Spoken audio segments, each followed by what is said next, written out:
आप परिवर्तन रैली की जो पोस्टर है उसमें आपका तस्वीर नहीं, कमेटी बनी में आपको उसमें नहीं। आप रह कहाँ जाते हैं? यही तो खूबी है कि मैं कहीं नहीं हूं और सब जगह भी हूं। और कहीं भी नहीं, मतलब आप भगवान हैं। योगी आदित्यनाथ कह रहे हैं मैं भगवान हूं। ये भी कहा कि मुसलमानों को 5-10 साल के लिए वोटिंग होनी नहीं देनी चाहिए। आप जब मेरी परंपरा को जान रहे हैं तो फिर आपको मुझ पर आपत्ति नहीं होनी चाहिए। आपको तो मुझे अप्रिशिएट करना चाहिए कि जो देश को तोड़ना चाहते हैं उन लोगों को हम तोड़ रहे हैं, इस पे तो आपको खुश होना चाहिए। मैं एक हिंदू हूँ, आपको जाति तो अच्छी है लेकिन हिंदू नाम से इतनी चिड़ क्यों हो गई? ये गलत बात है। आप ऐसा क्यों कहते हैं कि मुस्लिम होते हैं जो दंगा कराते हैं? ये क्यों होता है इसका जवाब आप लोगों को तलाशना चाहिए। और ये बताइए कि जब एक हिंदू लड़की का अपहरण होता है तो आप कहते हैं कि 10 मुसलमान लड़कियों को उठा ले, ये कहाँ तक बात सही है? इस तरह से बोलना चाहिए। ये घटना वहाँ की नहीं। ऐसी बात बोलकर कि आपको लगता है ये न्यायिक बात है बाकी और लड़कियों के लिए? आप ये जो बात बोलते हैं कि हिंदू युवा बानी बंदूक बांटेगी, को बांटना चाहिए। बंदूक बिल्कुल, शास्त्र और शस्त्र दोनों चलेंगे, हमारी परंपरा है। तो आप कैसे समाज चाह रहे हैं कि इधर भी बंदूकें हैं उधर भी बंदूकें हैं, गोलियां चलेंगी, लोग मारे जाएंगे? आपके संविधान में किस धारा में लिखी हुई है?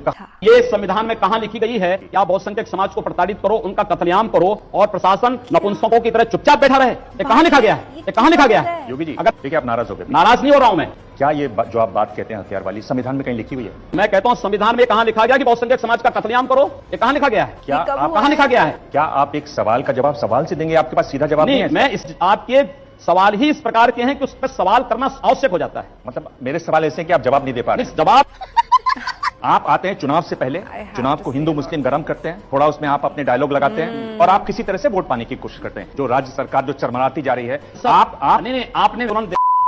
आप परिवर्तन रैली की जो पोस्टर है उसमें आपका तस्वीर नहीं, कमेटी बनी में आपको उसमें नहीं। मैं आपसे पूछना चाहता हूं कि आप रह कहां जाते हैं? यही तो खूबी है कि मैं कहीं नहीं हूं और सब जगह भी हूं। आप हैं और कहीं भी नहीं, मतलब आप भगवान हैं।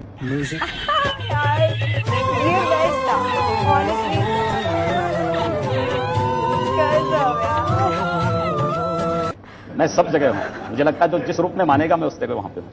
योगी आदित्यनाथ कह रहे हैं मैं भगवान हूं। मैंने कभी इन शब्दों का प्रयोग नहीं किया। मैं एक योगी हूं और एक योगी के रूप में अपनी भूमिका का निर्वहन कर रहा हूं। ध्रुवीकरण की बात होती है, आपको सबसे आगे रखा जाता है।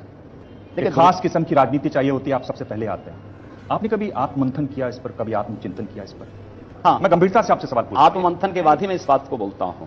हाँ। इस देश में एक और कश्मीर को बनने से बचना होगा और बचाने के लिए मुझे लगता है कि अपने स्वार्थों की राजनीति को तिलांजलि देकर के आगे आना होगा।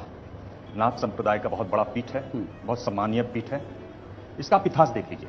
गांधी जी की हत्या हुई 3 दिन पहले उन्होंने कहा कि गांधी जी को मारना चाहिए, ऐसा आह्वान किया। 9 महीने जेल में रहे। आप जिनको वो आपको गुरुजी मानते हैं, पिता तुल्य हैं आपके, लगातार जुड़े रहे। उन्होंने ये भी कहा कि मुसलमानों को 5-10 साल के लिए वोटिंग होनी नहीं देनी चाहिए। आप भी उसी तरह की बात करते हैं। आपको तो इससे आपत्ति है? नहीं, इसीलिए आप जब मेरी परंपरा को जान रहे हैं तो फिर आपको मुझ पर आपत्ति नहीं होनी चाहिए। आपको तो मुझे अप्रिशिएट करना चाहिए कि चलिए मैं उस लाइन का अनुसरण कर रहा हूं। जो देश को तोड़ना चाहते हैं उन लोगों को हम तोड़ रहे हैं, इस पे तो आपको खुश होना चाहिए। इस प्रकार की बचकाना बातें किसी के गले नहीं उतरती, लोग मजाक उड़ाते हैं। आपकी पार्टी में ही एक विशेष ब्राह्मण वर्ग है जिनको इस तरह की बातें नहीं पसंद आती, जिनको आप जो कड़ा रवैया अपनाते हैं वो नहीं पसंद आता। देखिए, मेरी बात किसको पसंद है किसको नहीं है, मुझे लगता है कि जिसको पसंद है वो मुझे बुलाते हैं, जिसको पसंद नहीं है मैं वहां स्वयं नहीं जाता हूं। और लोग मेरी बात को मानते हैं, मेरी बात को स्वीकार कर रहे हैं। बाकी मुझे देखिए, एब्सोल्यूट कोई नहीं हो सकता है, 100% किसी की बात को कोई नहीं स्वीकार कर सकता, लेकिन जो सच है उस सच को बोलने के लिए साहस चाहिए और उस साहस को हम बोलने का प्रयास करते हैं। मैं ये कह रहा हूं कि देखिए, हमारी संत परंपरा में जाति नहीं देखी जाती है और ये अत्यंत शर्मनाक माना जाता है जब संत को किसी जाति विशेष से जोड़ते हैं। मैं एक हिंदू हूं और एक योगी के रूप में अपनी भूमिका का निर्वहन कर रहा हूं। आपको जाति तो अच्छी है लेकिन हिंदू नाम से इतनी चिड़ क्यों हो गई? मुझे ताज्जुब होता है आपकी बातें, भाई आश्चर्य होता है मुझे। मैं हिंदू की बात करूं तो बुरा और आप जाति की बात करें, मेरी पूरी परंपरा को जाति साथ जोड़ेंगे तो वो अच्छी बात है, ये गलत बात है। ऐसा नहीं है कि खास ब्राह्मण वर्ग है। राजनाथ सिंह आपकी बातों को नहीं सही मान रहे हैं। आपने कहा कि कैराना कश्मीर बनता जा रहा है, वो करें कि ऐसी बात नहीं है।